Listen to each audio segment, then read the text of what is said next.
এখানে আমি বসিয়ে দিয়েছি পেঁয়াজ, শুটকি দিয়ে পুঁই শাক দিয়ে রান্না করবো ভর্তার মতো, একটু ঝাল ঝাল করে নেব।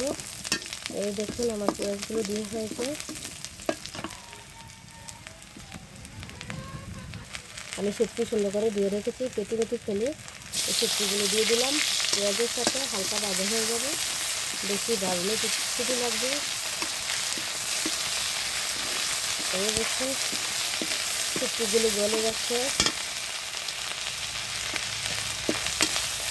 হালকা ভাজা হয়ে গেছে, গ্রাম বেরিয়েছে। আমি হালকা করে গুল দেবো যেন পুড়ে না যায়। এই দেখুন এখানে আমি স্বাদ মতো লবণ প্রথমে দিয়ে দিলাম হলুদ প্রথমে, তারপর দিয়ে দিলাম লবণ, তারপরে বেশি করে দিচ্ছি মরিচ।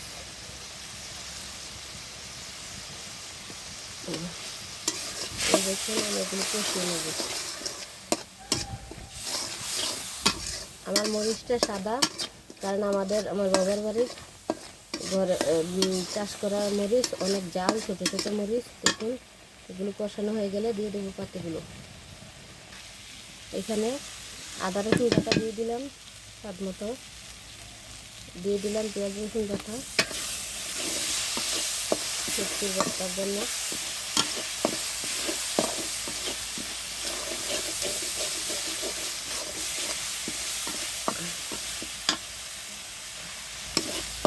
এখনও আমার ভাজা হয়ে গেছে, কষানো হয়ে গেছে।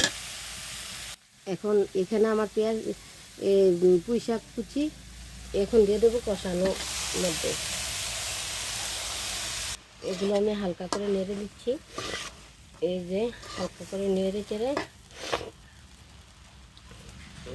এই যে হালকা করে নেড়ে চেড়ে এখন দিয়ে দেবো ডাকনা দিলে এগুলো কমে যাবে।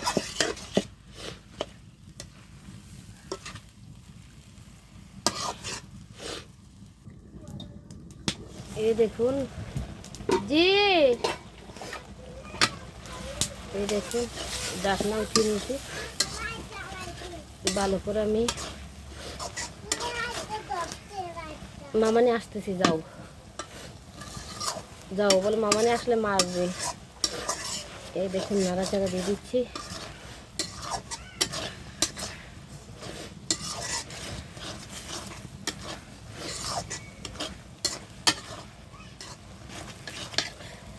এখানে আমি আমার বাবুর জন্য এক টুকরা ভাজা মাছ রেখে দিয়েছিলাম কাতলা মাছ থেকে।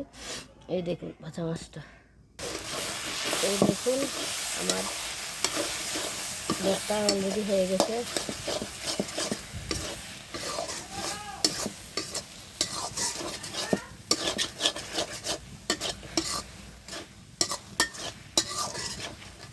এখন দিয়ে দেবো এখানে ধনিয়া পাতা কুচি।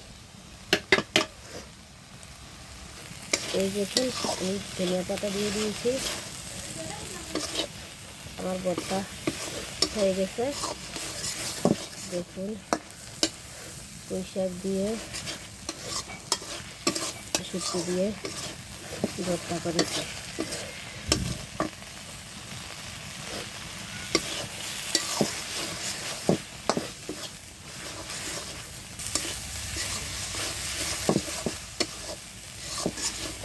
দেখুন দেখতে পাচ্ছেন আমার রান্না করা শেষ। এই দেখুন পুঁই শাক দিয়ে শুটকি দিয়ে ভর্তা করেছি ঝাল ঝাল করে।